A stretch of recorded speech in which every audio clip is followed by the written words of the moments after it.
Joining us live now for more on this is US political expert with the University of Sydney, Simon Jackman. Simon, thank you for your time. The US has reached its debt limit.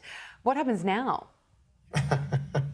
What does happen now? Well, you heard in the report from Annalise that the US Treasury does have this wriggle room, a little bit of moving money that would ordinarily go in month-to-month topping up, putting a cushion under other programs. So other programs, key among them, entitlement programs, won't be getting advanced top-ups. That money will have to go in the first order of business to service US debt obligations.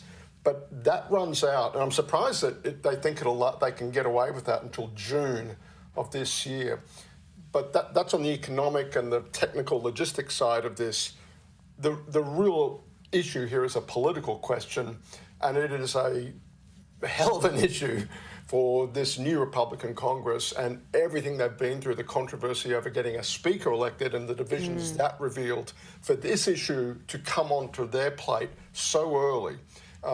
This is why I think Speaker McCarthy just can't roll over on this. He's got to show to the people that put him into the Speaker's chair that he is going to be very, pardon the metaphor, very hairy-chested on this and take a big stick and at least play an extremely strong game with the Biden administration on this issue, which is every time it comes up when a Republican Congress, a Republican-controlled Congress, it is a huge challenge for Republican political leadership. Is that your prediction? Do you think we will see the House Speaker really be strong on this issue? Yeah, look, I do think so. I think he's got no other choice. I think there's going to be two games going on. On the talk shows and the morning politics roundup on the breakfast TV shows and the Sunday morning shows, you'll see, I think, messages being put out to Republican grassroots.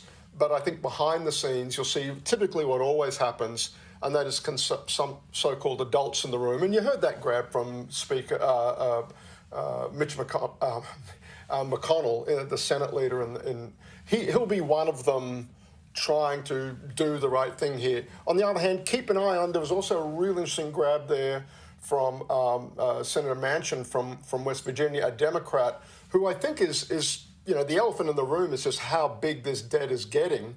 It's got to be close to 200% of US GDP now. At some point, the rubber's got to hit the road. I think finding out where everybody's fault lines are and what is the coalition that can come together. And this is where I get back to the politics, Gabrielle, where it is so hard for a Republican speaker, because how do these votes typically get up? Republicans split among themselves. And when you've just assumed the leadership, the idea you're bringing a vote that absolutely must pass, but you know it's going to divide your own side of the Congress, boy, oh boy, that is difficult politics. And so they're going to kick the can for a little while. Let the adults in the room, I think, stitch up a deal that everybody can vote with. And for McCarthy, he's got to get some political upside in the short term and prepare for what is going to be a big political hit when he's got to preside over a vote that many, many Republicans will detest having to do, vote for an increase in the debt ceiling. But they're going to have to do it. The question is when and what price can they extract from the Biden administration. Right now they're saying zero. I doubt that'll be the case. I think something will be negotiated in due course. And it's not like it's not divided enough already. On the financial aspect of all this, what are the global ramifications if there was a national default?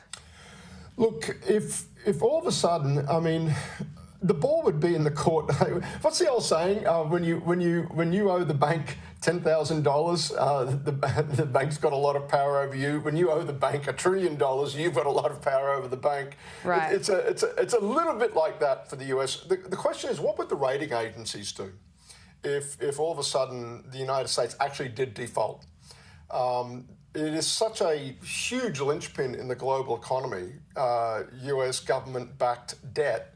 The idea that would the rating agencies do what they would do if it were Australia or if it were a small country or an Australian state, say, and say, oh, wow, well, your debt now carries a risk premium. And so if that were to happen, interest rates would go up around, there would be a colossal interest rate shock around the entire planet that would touch mums and dads in Australia along with mums and dads in the US. Mums and dads everywhere would be affected by that. So, but the question is, would the rating agencies do that, start to price US debt as carrying a risk premium that's got to service cover the prospect at this point in the scenario we're talking about, a realistic prospect of the US defaulting. Now, I just think that may even be a bridge too far for the rating agencies.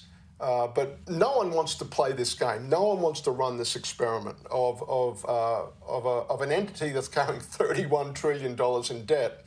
All of a sudden, that debt is now being rolled over with a risk premium attached. The cost of that and the way that would echo through the global economy, no one wants to run that experiment, and no one in the US for sure.